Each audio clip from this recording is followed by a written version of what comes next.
नमस्कार, मैं senior inspector Abhimanyu Jindal crime petrol Dastak में आप सभी का स्वागत करता हूं। दो नरकंकाल, एक वैलेंटाइन डे का कार्ड। यह केस बहुत ही अजीबोगरीब था। यह केस तब का है जब मैं मेरठ में पोस्टेड था। मेरठ में आए दिन गैंग वॉर, लूट, किडनैपिंग, मर्डर्स की वारदातें हमेशा हमें एज पर रखती थी। उसी दौरान यह केस मेरे सामने आया, जिसमें क्राइम के एंगल को समझना बिल्कुल आसान नहीं था। दो नरकंकाल का एक वैलेंटाइन डे के कार्ड से क्या कनेक्शन होगा? यह राज जितना विचित्र था, उतनी ही रोंगटे खड़े कर देने वाली इसकी हकीकत थी।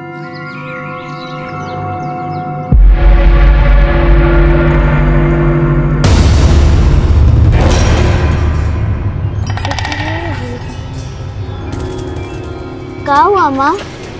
कुछ नहीं, तुम लोग पढ़ाई करो। हाँ माँ, हमारी गर्मियों की छुट्टियाँ आने वाली है, आप हमें बाबूजी के पास शहर लेके जाओगे? नहीं बेटा, इस बार हम लोग नहीं जा पाएंगे। हाँ? पर क्यों नहीं माँ? आपने तो बोला था कि हम बाबूजी से मिलने शहर जाएंगे। अरे काहे झूठा दिलासा दे रही हो इन बच्चे को? पता काहे नहीं देते कि इनका बाबा वापस नहीं आने वाला? जीजी, आपको जो कुछ भी कहना है हमसे कहिए। काहे बच्चों के दिमाग में उल्टा सीधा भर रहे हैं? अरे तुमको तो कछु कहना ही बेकार है। जाने वाला तो चला गया और तुम सबका बोझ हमरे मत्थे मर गया। खिलाओ पिलाओ भी, ऊपर से पढ़ाई लिखाई का खर्चा भी। सुन लो तुम लोग, अब से तुम दोनों में से कोई स्कूल नहीं जाएगा। रमा, तुम्हें मना किया है ना, इनको तंग मत किया करो। चलो भीतर, भीतर चलो। सुलेखा, तुम इसकी बातों का बुरा मत माना करो। मैं हूं ना, सब देख लूंगा। बच्चों तुम बैठो, पढ़ाई करो, चलो।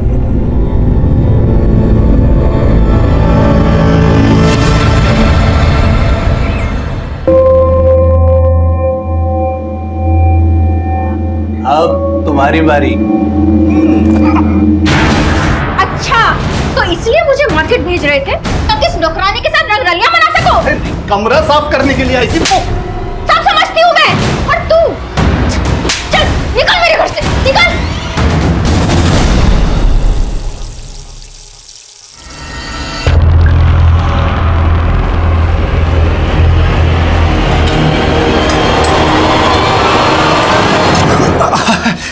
अरे छुटकी और गुड्डी कहाँ है? जो स्कूल गए। फिर क्या सोचा है जिंदगी के बारे में? मेरा मतलब अकेली रहती हो, पति के बिना अच्छा नहीं लगता होगा ना। अब देखो तुम्हारी बिटिया का पालन पोषण कर रहे हैं, उसके बदले में कुछ तो चाहिए ना। बात सुनो, देखो शुक्र मनाओ, हमने तुम्हें इस घर से बाहर नहीं जाने दिया। हमारी बात मान लो, सब आगे अच्छा ही होगा। सुन रही हो? छोड़िए हमें, अब जाइए यार। क्या चल रहा है सब? कुछ नहीं। देखो तुमने ठीक कहा था, इस पर रहम नहीं करना चाहिए था। हमसे गंदा रिश्ता बनाना चाहती है। देखो गलत बात तो आप कर रहे थे जीजी। हमको क्या समझ में नहीं आता कि क्यों हमसे मीठा मीठा बोलते हैं। देखिए जीजी, हमारा घर जमीन हमारा हिस्सा दे दीजिए, हम अपने बच्चों का पालन पोषण खुद कर लेंगे। हिस्सा? क्या बोली तुम? हिस्सा चाहिए तुमको? तुम्हारा शरीर का ना बोलते बोलते नोच करके ना तुम्हारा हिस्सा कर देंगे। एक तो हमारे पति पे डोरे डाल रही हो, ऊपर से हिस्सा मांगती हो। चल निकल। नहीं जीजी, हमारी बात तो ना निकल, हमारी बात तो सुन लीजिए। जीजी ठीक हो ना? जीजी ये कुलच्छनी डायन है, डायन। मेरी पत्नी पेट से थी और इसने उस पर हाथ रखा, मेरा बच्चा मर गया।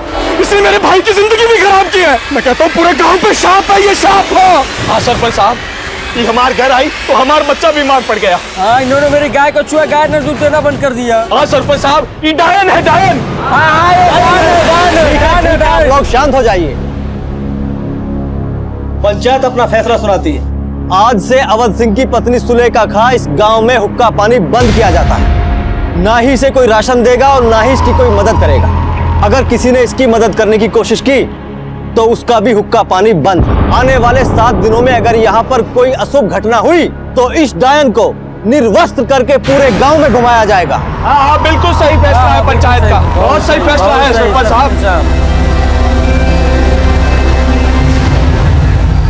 माँ, बहुत भूख लगी है। माँ, तुम लोग बैठो, मैं भी आती हूँ।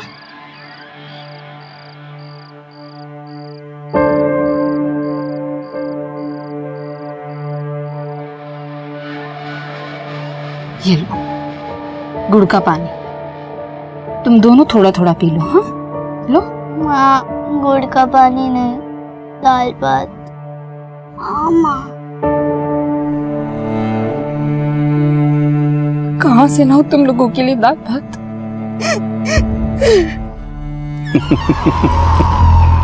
हमको आंख दिखाना कितनी बड़ी गलती थी, हाँ?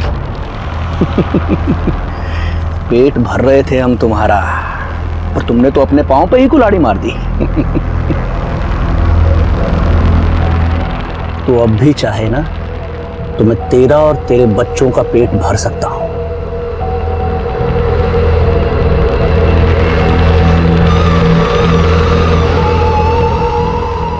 गुड्डी छुटकी, ये लो और अंदर जाओ।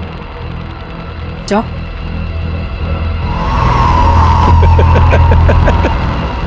अरे वाह, तू तो बहुत जल्दी मान गया।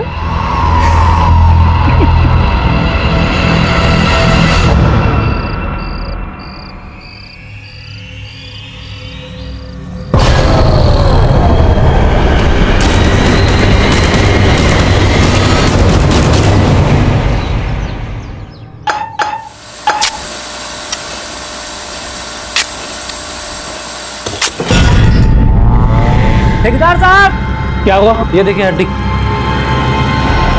एक काम करो, पूरा खोदो।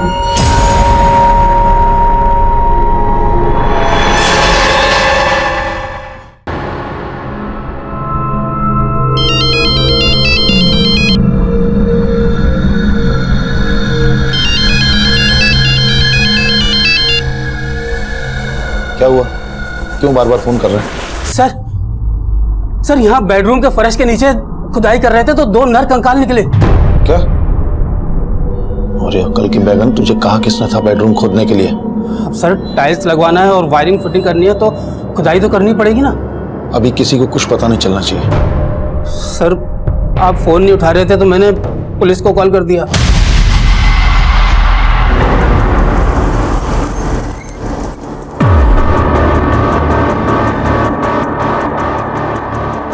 अंदर क्या हुआ है हमें जानना है। सर प्लीज बात करने दीजिए सर। रास्ता दीजिए। बाहर बुलाइए, हमें बात करनी है sir. Please sir please excuse me, no question, no question. Please answer दीजिए। नहीं सर।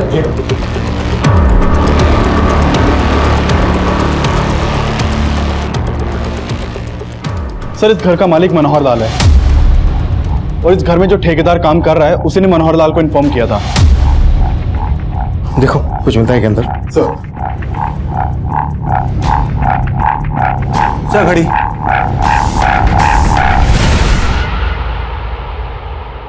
चौदह तारीख। सर ये देखिए, ये खाली गिफ्ट रैपर मिला है। इस रैपर पर हैप्पी वैलेंटाइन डे लिखा है। घड़ी में है 14 तारीख, मतलब घड़ी 14 तारीख को बंद हुई। इसका मतलब यह है कि ये कंकाल किसी कपल के होंगे। शायद इन्हें 14 फरवरी वैलेंटाइन डे के दिन दफनाया गया होगा। सर सच में हमें कुछ नहीं पता कंकालों के बारे में। सर 2 साल से इस घर में रह रहे हैं हम, तो सोचा रिनोवेट करवा देते हैं। उनको क्या मालूम था कि कंकाल निकल आएंगे यहाँ पे। और कौन कौन रहता है इस घर में? अकेले रहते हैं हम।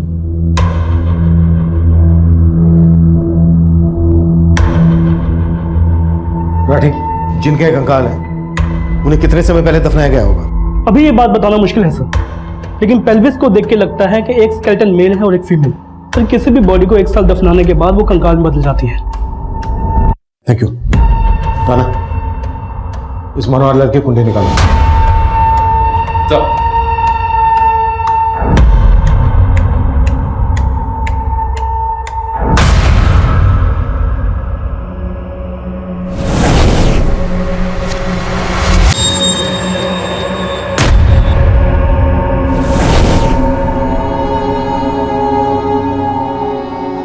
क्या हुआ चुटकी? संभालो, हम हैं ना।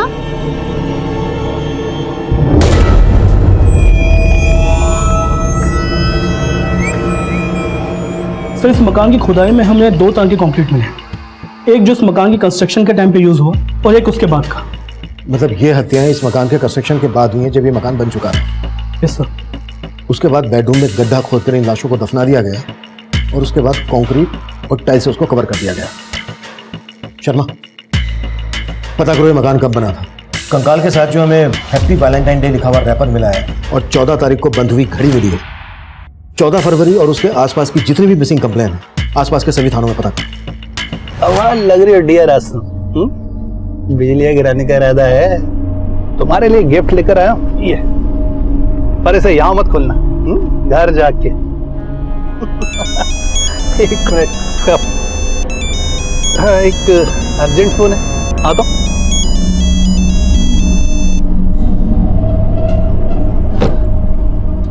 हाँ डियर बोलो। पहले तुम बताओ कि तुम किस डियर के साथ हो। क्या बात कर रही हो तुम? अरे जरूरी मीटिंग में हूँ भाई। अच्छा, और मैं तुम्हारे ऑफिस में तुम्हारे मैनेजर के सामने खड़ी हूँ। अब तुम मुझे बताओ कि तुम्हारी किस लड़की के साथ मीटिंग चल रही है। कैसी वो क्या?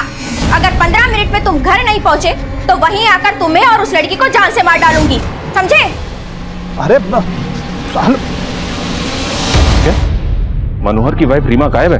हाँ सर, 1.5 साल पहले तक तो रीमा का मनोहर जी के साथ ही रहती थी, पर अचानक फिर वो गायब हो गई। और जब भी हम मनोहर जी से इस बारे में पूछते थे तो वो टाल देते थे। क्या वजह हो सकती है? मनोहर का और उसकी बीवी का आपस में कोई झगड़ा? सर, दोनों में लड़ाई झगड़ा तो बहुत होता है। कई बार मैंने खुद उनको लड़ते हुए देखा था। सर, मैंने रीमा को बोला भी था कि वो जाके पुलिस में शिकायत कर दे, पर उसने मेरी सुनी नहीं। फिर उसके 1 हफ्ता बाद से वो दिखी ही नहीं, और उसके जाने के बाद ही उसके घर में एक औरत का आना जाना शुरू हो गया। कौन थी वो औरत? शायद उसके ऑफिस की होगी। गुड्डी, ये फल है ना, वो सुंदर अंकल को देके आना और उनसे 175 रुपए लेके आना। ठीक है काकी, चल।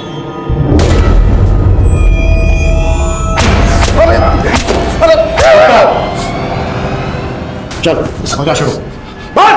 सर, जरूर आपके किसी ने कान भरे हैं सर। हमने अपनी बीवी को मारा ही नहीं है सर, वो खुद हमें छोड़ के चली गई। आजकल कहाँ है रीमा? सर, हमको मालूम नहीं सर। तेरी पूरी पोल पट्टी खुल गई है। धोखा दे रहा था ना अपनी बीवी को? सर, आप जिस औरत की बात कर रहे हैं वो हमारी कलीग थी सर, मीनाक्षी। हम और वो अच्छे दोस्त हैं सर। धोखा तो हमारी बीवी ने हमको दिया है सर। हमारे ऑफिस में एक हमारे जूनियर रोहन के साथ उसका चक्कर चल रहा था सर।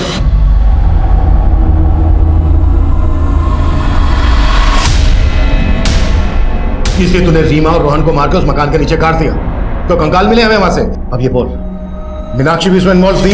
मीनाक्षी, मनोहर की बीवी गायब है और तुम्हारे दोस्त के घर से हमें 2 कंकाल मिले, और तुम्हारे ऑफिस से हमने ये भी पता लगा लिया कि रोहन भी तभी से गायब है जब से रीमा। तुमने नहीं तो क्या अकेले मनोहर ने कांड किया है? अपनी पत्नी का पता बोल, हमें उसके मैके वालों से मिलना है। सर, रीमा का यहाँ कोई नहीं था सर, और हम भी रीमा को अपनी शादी के सिर्फ 6 महीने पहले से ही जानते थे सर। रीमा मनोहर की दूसरी पत्नी है। पहली पत्नी तो 10 साल पहले ही गुजर गई थी।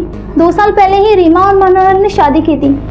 सर, वो कंकाल रीमा और रोहन के हैं ही नहीं, पुराना कांड है सर। कोई हमसे पहले जो रहता होगा ना, उसने किसी कपल को गाड़ दिया होगा वहां ले जाके। तेरे से पहले कौन रहता था वहां? सर, ओम प्रकाश बिल्डर से लिया था हमने मकान। आज कहाँ ले जा रहे हो हनी? आज हाईवे रिसोर्ट पे एक कमरा बुक किया है तुम्हारे लिए। इसका फोन आ गया, एक मिनट। हाँ बोलो। सर, कहाँ हैं आप? क्या? मेरी बीवी फिर से ऑफिस आ गई क्या? सर, बीवी नहीं, आफत आई है। पुलिस को आपके घर से 2 कंकाल मिले। क्या बकवास कर रहे हो तुम? किसने खबर दी है तुम्हें? सर, अगर आपके पास फुर्सत है तो खुद चेक कर लीजिए। टीवी, अखबार, सोशल मीडिया सब में खबर चल रही है।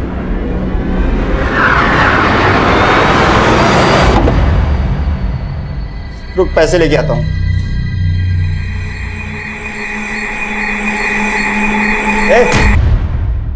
चोरी करने का इरादा है?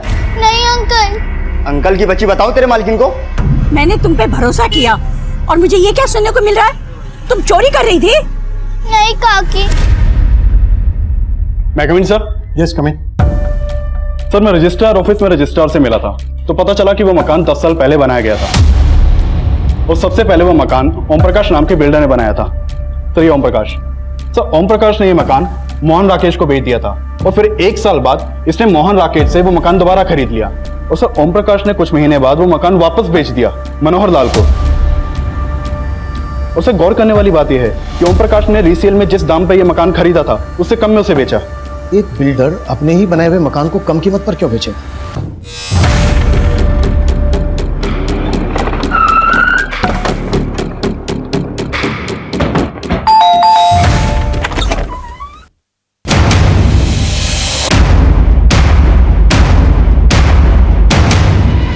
आपने अपना मकान कम कीमत में बेचा।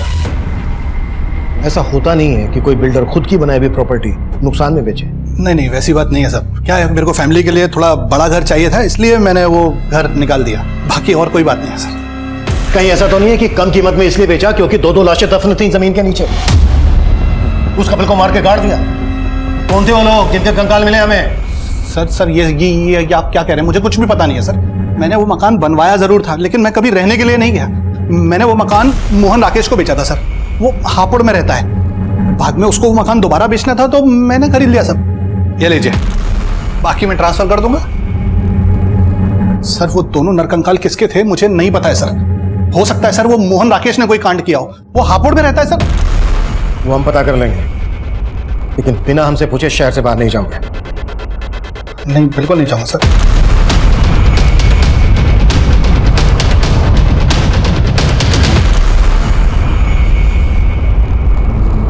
अच्छे से छिलना और छोटा छोटा काटना, ध्यान से, जल्दी कर।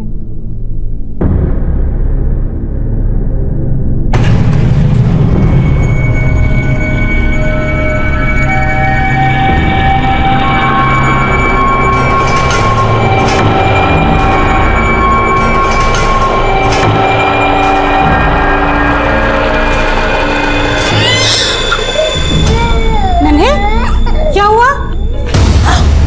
नन्हे,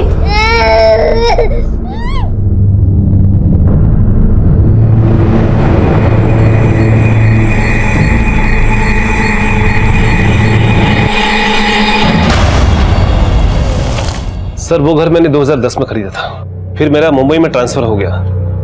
उसके बाद 2015 में मैं रिटायर हो गया। प्रॉपर्टी का कुछ फायदा नहीं था, इसलिए घर बेचने की सोचा मैंने। बिल्डर ओम प्रकाश को पता चला तो उसने वो घर खरीद लिया मुझसे।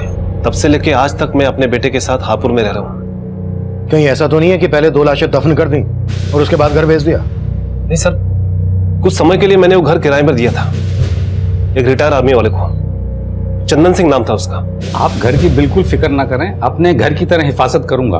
1 साल तक चंदन किराया बराबर भेजता रहा। उसके बाद अचानक उसने पैसे भेजना बंद कर दिया। मैंने उसे बहुत कॉल किया, लेकिन उसने मेरे एक कॉल का भी जवाब नहीं दिया सर। फिर मजबूर होकर 2-3 महीने के बाद मैं उसे मिलने गया तो घर में ताला लगा हुआ था और चंदन का भी कहीं अता पता नहीं था। चंदन सिंह का फोन नंबर और कहां का रहने वाला था ये? हाँ, लगभग 1 साल रहा मैं उस घर में और फिर मुझे छोड़ना पड़ा क्योंकि किराया बहुत ज्यादा था। 12 महीने का किराया तो मैंने एडवांस में दिया था। आप चाहें तो मेरे बैंक अकाउंट के स्टेटमेंट से चेक कर सकते हैं। राकेश लेकिन झूठ बोल रहा है कि मैंने उसे बिना बताए मकान खाली किया। ठीक है। चंदन का कहना है कि मोहन राकेश झूठ बोल रहा है। चंदन और मोहन राकेश दोनों की हिस्ट्री निकालो और पता करो कि इनकी पहचान में या परिवार में कोई कपल मिसिंग है क्या। मैं चेक कर रहा हूँ सर, पर इंक्वायरी में एक बात और पता चली है सर। इस ओम प्रकाश की एक बेटी है जो कई सालों से दिखी नहीं है। लोगों का कहना है कि ओम प्रकाश और उसकी बीवी तो ये बोलते हैं कि ये यूएस में सेटल्ड है। ये उसकी बेटी है सर। ठीक है, रीमा और रोहन के साथ साथ ओम प्रकाश की इस बेटी के बारे में पता करो कि वाकई में यूएस में है क्या फिर इसमें कोई ऑनर किलिंग का एंगल है। Okay sir. अरे अब तो मैं घर से बाहर भी नहीं जाता। अब किस बात की टेंशन ले रही हो? टेंशन तो मेरी जिंदगी में उसी दिन घर कर गई थी जिस दिन तुमसे मेरी शादी हुई थी। ये टेंशन मरने के बाद भी मेरा पीछा नहीं छोड़ने वाली।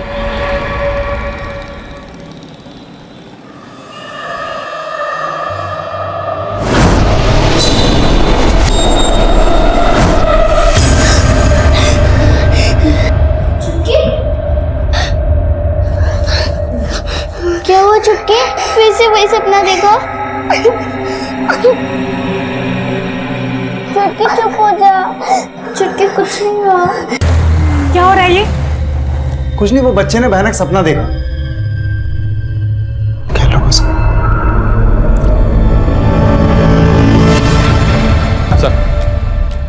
सर मैंने पता किया, ओम प्रकाश की बेटी वाकई में यूएस में सेटल्ड है। लेकिन सर एक मिसिंग कपल मिला है जिसका कनेक्शन ओम प्रकाश के साथ है। इस ओम प्रकाश ने एक बार नगर पालिका के एग्जीक्यूटिव इंजीनियर को जान से मारने की धमकी दी थी।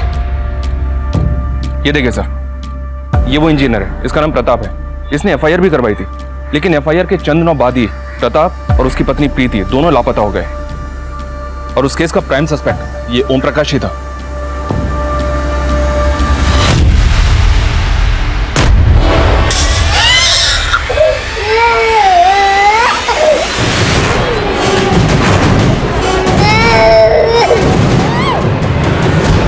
कर्म जैसे जला दिया ना मेरे बेटे को। हाँ, अब बताती हूँ मुझे जलन क्या होती है। चल बताती हूँ।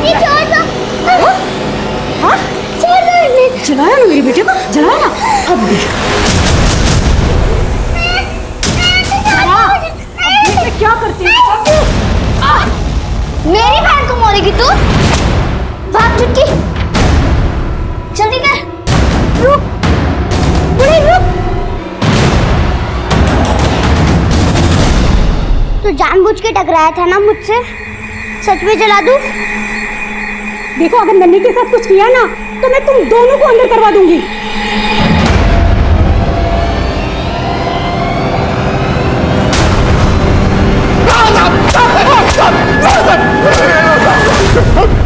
चल बोल, वो एग्जीक्यूटिव इंजीनियर प्रताप और उसकी पत्नी कहाँ है? बेवजह शक कर रहे हैं सर मुझ पर। सेशन कोर्ट ने भी मुझे बरी कर दिया है साहब। मेरे खिलाफ कोई सबूत नहीं मिला साहब। सबूत तो अब मिला है। दो कंकाल मिले तेरे बनाए हुए मकान में, और वो केस भी अब फिर से खुलेगा। सर बात सिर्फ इतनी सी है कि मैंने उस इंजीनियर को थोड़ा सा धमकाया था सर। सर वो एक नंबर का भ्रष्ट आदमी था। डिपार्टमेंटल इंक्वायरी चल रही थी सर, आप पता कर सकते हैं उसके खिलाफ। उसको लगा कि वो अरेस्ट हो जाएगा, इसलिए वो गायब हो गया। साहब गाजियाबाद थाने में जाके पता भी कर सकते हैं, पर उसके गायब होने में मेरा कोई हाथ नहीं है सर। जब तक सच ना खुले ना।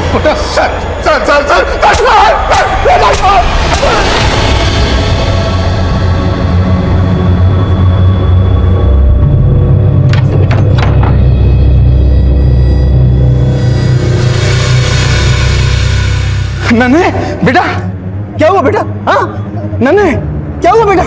लक्ष्मी, लक्ष्मी, लक्ष्मी, लक्ष्मी, क्या है ये सब? तुम्हारी करतूतों की वजह से उन लड़कियों ने मुझसे और नन्हे से बदला लिया। तुमने उनके साथ ऐसा किया? छी!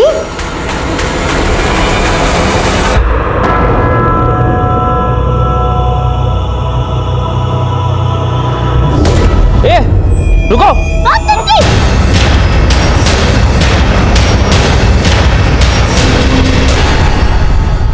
सर, इंजीनियर प्रताप और उसकी पत्नी प्रीति 3 साल पहले फरवरी से गायब हैं, और मनोहर की दूसरी बीवी रीमा और रोहन का भी अभी तक कुछ पता नहीं चल रहा है। इसके अलावा किसी और कपल के बारे में पता चला जो उस घर में रहने वाले चंदर और मोहन राकेश से कनेक्टेड हो? उनके बैकग्राउंड में ऐसा कोई कपल नजर तो नहीं आ रहा है जो मिसिंग हो। माना रीमा, रोहन, प्रीति, प्रताप नहीं मिल रहे हैं, लेकिन जब तक फोरेंसिक रिपोर्ट नहीं आ जाती तब तक हमें हर पॉसिबिलिटीज पर काम करना है। ये केस बिल्कुल भी आसान नहीं था, और तब हमारी मुसीबतें और भी बढ़ने वाली थी। जो कपल गायब थे, इसके लिए उन कंकालों की फोरेंसिक रिपोर्ट इसमें हमारी कोई खास मदद नहीं करने वाली थी। मनोहर लाल और ओम प्रकाश को कोर्ट ने जमानत दे दी थी। रीमा, रोहन और प्रीति प्रताप के अलावा एक और कपल हमारी फहरिस्त में जुड़ने वाला था। सर, ये विजय, ये इस एरिया में 7 साल से रह रहा है। बोलो विजय। साहब, यहाँ पास में फैक्ट्री है, वहाँ काम करता था वो मुझे दिखा था एक बार यहाँ। अरे जितेंद्र, तू यहाँ? विजय, अरे इधर कुछ काम था, चल मिलते हैं। चल ठीक है। बाय। साहब, तब उसको मैंने चंदन अंकल घर आते हुए देखा था। उस मेड ने दरवाजा खोला था। थैंक्स विजय। क्या तुम वो फैक्ट्री हमें बता सकते हो जहाँ जितेंद्र काम करता था? जी, यही पास में है। जी हाँ, मैं जब वहाँ रहता था तो एक मेड कुछ दिन के लिए मेरे यहाँ काम करने आया करती थी, लेकिन मैं किसी जितेंद्र को नहीं जानता। मुझे तो ये भी नहीं पता कि कोई जितेंद्र नाम का आदमी उस मेड से मिलने आया करता था। अब कहाँ है वो मेड? मुझे इस बारे में नहीं पता सर। उसने सिर्फ 6-7 दिन मेरे यहाँ काम किया था, मुझे तो अब उसका नाम तक याद नहीं है। कोई 6-7 दिन के लिए मेड तो रखता नहीं। कहीं ऐसा तो नहीं है कि वो आपकी मेड नहीं कोई और थी जिसका जितेंद्र के साथ अफेयर था? जितेंद्र भी 2 साल से गायब है, कहीं वो दोनों कंकाल इन्हीं दोनों के तो नहीं? अरे सर, कैसी बात कर रहे हैं आप? उस दौरान मुझे एक मेड की ज़रूरत थी, इसलिए मैंने आसपास के लोगों को बोला था, और वो खुद काम मांगने आई थी मेरे पास। आपको काम वाले बाई की जरूरत थी? हाँ हाँ, जी मैं घर के सारे काम करती हूँ, आप मुझे रख लीजिए। सर उसने सिर्फ 6-7 दिन काम किया था, उसके बाद अचानक आना बंद कर दिया। मुझे लगा शायद इसको काम जमा नहीं होगा। शिवजी सर मैं उस फैक्ट्री के मैनेजर से मिला। उसने बताया कि 2 साल पहले जितेंद्र ने अचानक से फैक्ट्री आना बंद कर दिया था। वो वहाँ डेली वेजेस पर काम करता था, इसलिए सबको लगा कि शायद उसने कहीं और काम पकड़ लिया होगा। सर जितेंद्र के कोवर्कर ने बताया कि उसका मंजरी नाम की एक लड़की के साथ अफेयर था, जो उससे मिलने के लिए फैक्ट्री में आती थी। सर ये मंजरी वही मेड हो सकती है जिसको विजय ने चंदन के घर देखा था। फैक्ट्री से जितेंद्र का नंबर मिला तो है लेकिन बंद है। उस नंबर के कॉल रिकॉर्ड चेक लो और पता करो कि वो नंबर कौन से एड्रेस पर रजिस्टर्ड है। Right sir.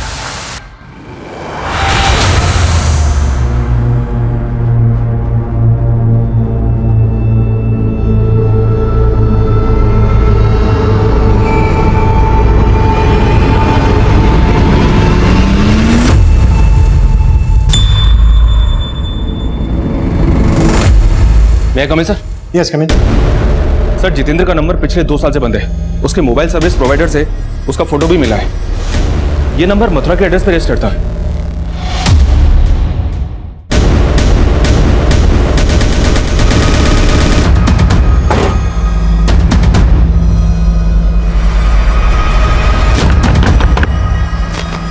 जितेंद्र जी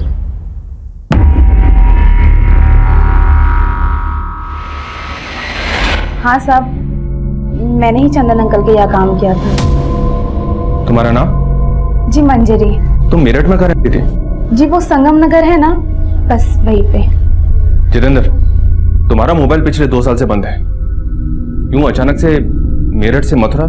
सर मैं मंजरी से शादी करना चाहता था, लेकिन वहाँ रहने तक का ठिकाना नहीं था, तो इसलिए हमने सोचा गांव आकर खेतीबाड़ी करेंगे, इसीलिए वो फ़ोन बंद कर दिया साहब। लेकिन आप ये क्यों पूछ रहे साहब? दरअसल मंजरी जिस घर में काम करती थी उस घर में हमें 2 कंकाल मिले। हम ये पता लगाने की कोशिश कर रहे हैं कि वहां किस कपल का मर्डर हुआ था। अच्छा मंजरी, जब तुम उस घर में काम कर रही थी कभी तुमने कुछ ऐसा देखा जो तुम्हें अजीब लगा? कभी ऐसा महसूस किया तुमने? जी ऐसा तो कभी कुछ नहीं, मैंने वहाँ कुछ वक्त के लिए काम किया था। सर वो कंकाल या सीमा रोहन के या प्रीति प्रताप के, क्योंकि उन दोनों कपल्स के बारे में कोई लीड नहीं मिल रही है। पॉसिबिलिटी तो फिलहाल यही दिख रही है। ठीक है, जैसे कुछ और पता चलता है अपडेट में बोलो। सर उन दोनों कंकालों की फॉरेंसिक रिपोर्ट आ गई है। सर जैसा कि हमें पता चला कि उन दोनों कंकालों में से एक मेल है और एक फीमेल। सर फॉरेंसिक रिपोर्ट से ये पता चला है कि मौत के समय जो मेल कंकाल है उसकी उम्र 45 से 50 होगी और जो फीमेल कंकाल है उसकी 20 से 25। इसका मतलब दोनों की उम्र में काफी फर्क था। जी सर। और सर ये जो मेल कंकाल है उसके स्कल पे कुछ क्रैक्स हैं। ये दोनों लाशें लगभग 2 साल पुरानी हैं। इसका मतलब वो कंकाल इंजीनियर पति पत्नी के तो नहीं हो सकते। मनोहर की पत्नी उम्र में मनोहर से काफी छोटी थी और मनोहर का कलीग रोहन अब से 2 साल पहले लगभग 45 साल का था।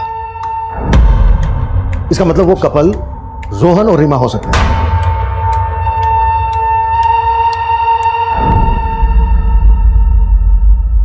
राना, मनोहर को लेके आओ क्विक। मैं कम इन सर? यस कम इन। सर जितेंद्र और मंजरी ने जो अपना एड्रेस दिया था मेरठ का, वो गलत निकला। व्हाट? मंजरी और जितेंद्र ने गलत एड्रेस दिया था?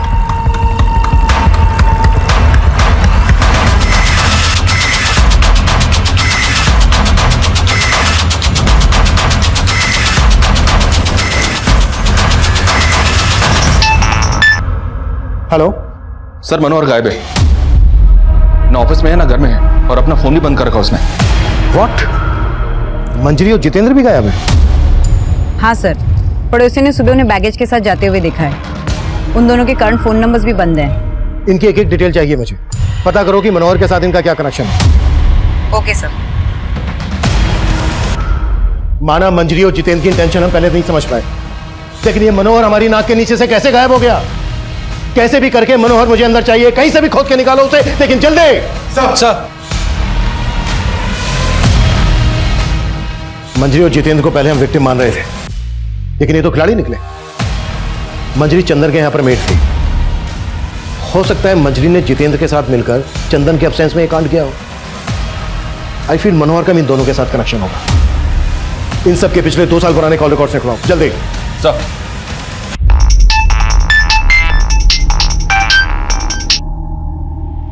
हेलो सर, जितेंद्र के पड़ोसियों से पूछताछ की तो पता चला कि मंजरी यूपी के सिकंदरपुर गांव की थी।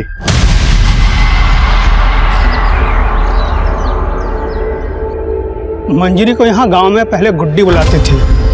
उसकी एक छोटी बहन चुटकी भी थी, उसका नाम पलक था। 10 साल पहले मैंने उनको आखिरी बार देखा था। अगर मैंने उन्हें नहीं बचाया होता तो उन बेचारियों का भी वही हश्र होता जो उनकी माँ का हुआ।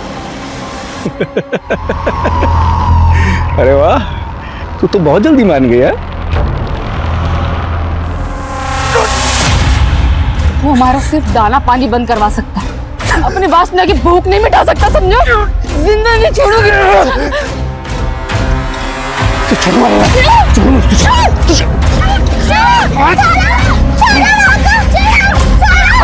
छोड़ मेरे बच्चों।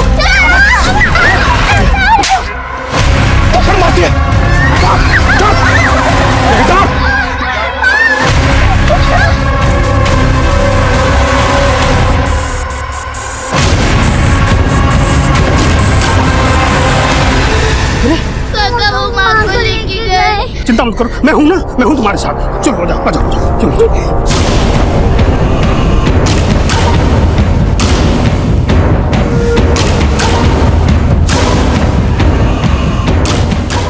मैंने उन्हें उस वक्त तो भगा दिया था। क्या उनकी माँ को गांव वालों ने मार दिया? नहीं साहब, गांव वालों ने नहीं, प्रेम ने अपने कुछ साथियों के साथ मिलकर सुलेखा को मार डाला। गांव वालों के लिए सुलेखा पहले से ही डाइन साबित हो चुकी थी। उसकी मौत पर आंसू बहाने वाला कोई नहीं था। तरह तरह की भ्रांतियां भर दी गांव वालों के मन में। उसका फल मिला उसे, तिल तिल के मरा। 2 साल तक खाट से नहीं उठा मरने से पहले। लेकिन मंजरी किसी जितेंद्र नाम के लड़के के साथ शादी करके रह रही थी मथुरा में। वो तो मुझे नहीं मालूम साहब। और उनके पिता? अवध सिंह, वो मेरठ में रहते हैं। वहां उन्होंने किसी और औरत के साथ शादी करके घर बसा लिया। मेरठ में जहाँ रहते हैं उनका पता दीजिए।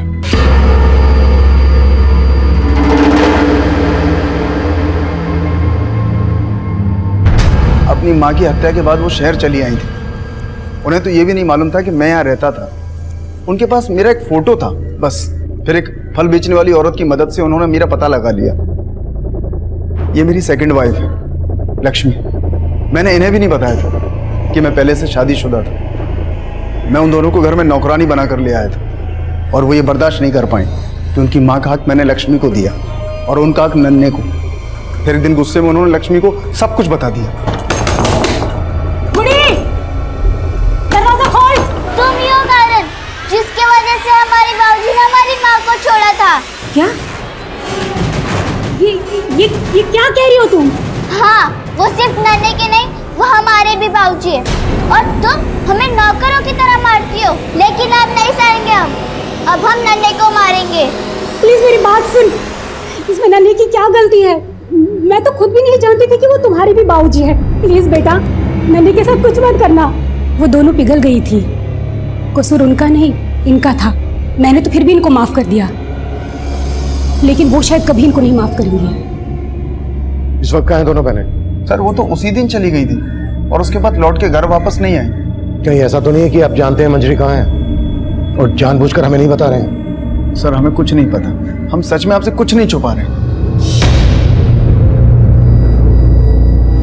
सर उस फ्रूट बेचने वाली को गुजरे भी सालों हो चुके हैं जब पलक और मंजरी काम करती थी। ना तो जितेंद्र का कुछ पता चल रहा है और ना ही मनोहर के बारे में कोई लीड मिल रही है। मैं कमिंग सर? Yes coming.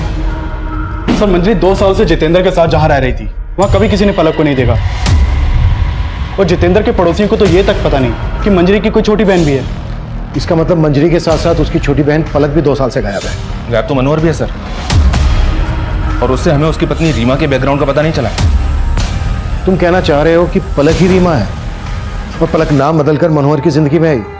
इसी वजह से जितेंद्र और मंजरी के साथ साथ मनोहर भी गायब है। अब तक जो बातें सामने आई हैं उससे तो यही लगता है कि मंजरी अपनी छोटी बहन पलक को लेकर बहुत प्रोटेक्टिव थी। अगर पलक का मर्डर हुआ है तो फिर मंजरी भागी क्यों? क्या मंजरी भी अपनी छोटी बहन पलक के मर्डर में इन्वॉल्व है?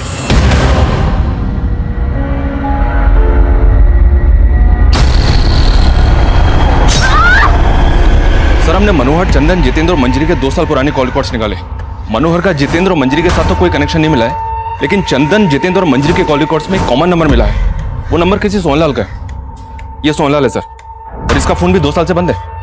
सर सर मंजरी के ऊपर कोसी हाईवे के पास रुद्रनगर में जानलेवा हमला हुआ है और कोसी पुलिस ने मंजरी की फोटो सारे थानों में सर्कुलेट कर दी है। सर जिस वक्त मंजरी के ऊपर हमला हुआ उसका बच्चा भी उसके साथ था। सर एक आई विटनेस ने जितेंद्र को मंजरी के ऊपर हमला करते हुए देखा था। सर मंजरी जिंदा है और उसका इलाज चल रहा है और कोसी पुलिस जितेंद्र को कोसी में सब जगह ढूंढ रही है। देख, अब अगर कुछ भी छुपाया ना तो हमारे हाथ चलेंगे। ये सोहनलाल कौन है?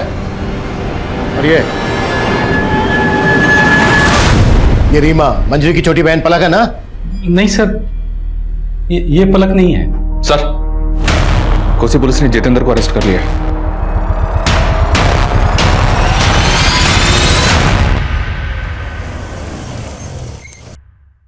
मैं और छुटकी हमेशा माँ से पूछती थी, माँ हमारी गर्मियों की छुट्टियां आने वाली है, आप हमें बाबूजी के पास शहर लेके जाओगे?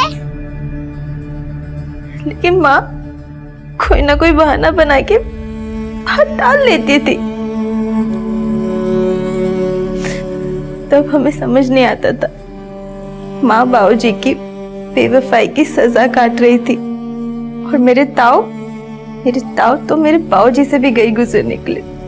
अपनी गंदी नीयत पर पर्दा डालने के लिए उन्होंने पूरे गांव के सामने मेरी माँ को डायन साबित कर दिया। आखिरी बार माँ की शक्ल भी नहीं देख पाए हम दोनों बहनें। हमें बस इतना पता था कि हमारे बाबूजी यहाँ मेरठ में रहते हैं, तो हम दोनों बहनें मेरठ चले आए। फिर फल वाली काकी ने हमारे बाबूजी को खोज तो निकाला, पर वो कई सालों पहले हमें पराया कर चुके थे। हम वहां से भी निकल गए। सोचा उनकी दहलीज पर कभी कदम नहीं रखेंगे। हम काकी के पास लौट रहे थे, तब फिर सोहनलाल आया हमारी जिंदगी में। कहने को वो हमारा मसीहा था, उसने हमें उन लड़कों से बचाया था। वो हमें अपनी नई जिंदगी देने के लिए अपने घर ले गया। बोला कि अरे ये तुम्हारा ही घर है, बैठी देखो, आज से मुझे ही अपना पापा समझना है और आज से तुम दोनों की सारी जिम्मेदारियां मेरी। उसने हमें पाला, पढ़ाया, सब किया,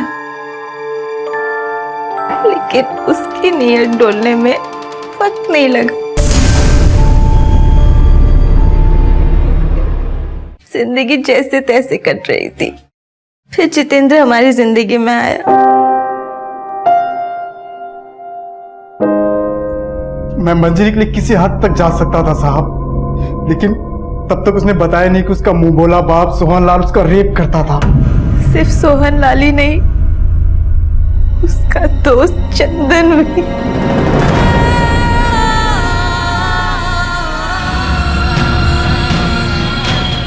उस दिन वैलेंटाइन डे पे मंजरी चंदन के घर पे थी।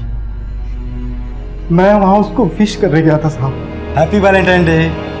Thank you.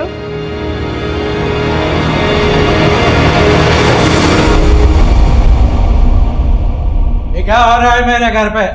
हाँ? एक और तू सारे तेरे इतनी मजाल, तू मेरे घर पे। अगर मैं उस शैतान को पहले ही मार देती तो आज मेरी चुटकी। साहब मैं बहुत घबरा गया था। मेरी चुटकी। जितेंद्र ने मंजरी के लिए और मैंने अपने लिए लाश वहीं गाड़ने का फैसला किया।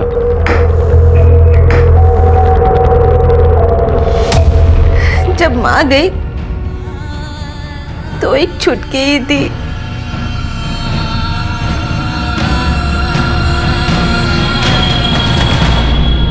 जिससे लिपट कर रो सकती थी, लेकिन अब वो चली गई है तो कोई नहीं है। जितेंद्र भी नहीं। मंजरी से शादी तो कर ली, लेकिन सहन नहीं कर पाया कि मेरे और मंजरी के बीच सोहनलाल मरा ही नहीं था। वो मेरा बच्चा नहीं था,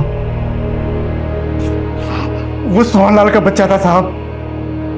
और जब आप हमसे मिलकर गए तो मंजरी मंजरी काफी डर गई थी। पुलिस हम तक पहुंच गई है जितेंद्र। अब हम और नहीं भाग सकते हैं। मैं पुलिस को जाके सब सच बता देती हूँ।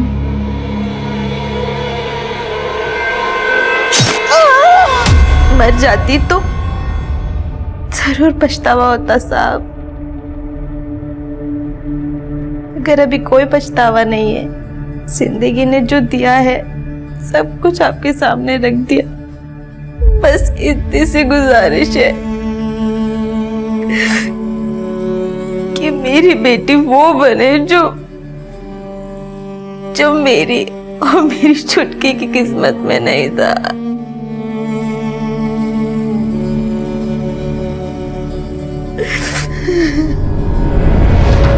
सोहनलाल एक लंबे अरसे से मंजरी के साथ रेप कर रहा था। जिस दिन से इस अन्याय की शुरुआत हुई तभी यह अपराध अपनी दस्तक दे चुका था। अगर मंजरी पहले ही हिम्मत करके मदद मांगने हमारे पास आई होती तो शायद उसे न पलक के लिए अफसोस होता, न अपनी बेटी के भविष्य के लिए। चंदन और सोहनलाल जैसे लोगों के लिए मौत की सजा भी कम है, लेकिन इस केस की विडंबना यह है कि सोहनलाल की मौत के लिए मंजरी को सजा भुगतनी पड़ेगी। वो दो कंकाल उस घर से मिलने के बाद हमारे सामने और भी दो केसेस के गड़े मुर्दे खुले, रीमा रोहन और प्रीति प्रताप। इनका गायब होना आज भी रहस्य बना हुआ है। मनोहर लाल और ओम प्रकाश अब भी इन केसेस में हमारे सस्पेक्ट हैं। अब मैं सीनियर इंस्पेक्टर अभिमन्यु जिंदल आप लोगों से विदा लेता हूं।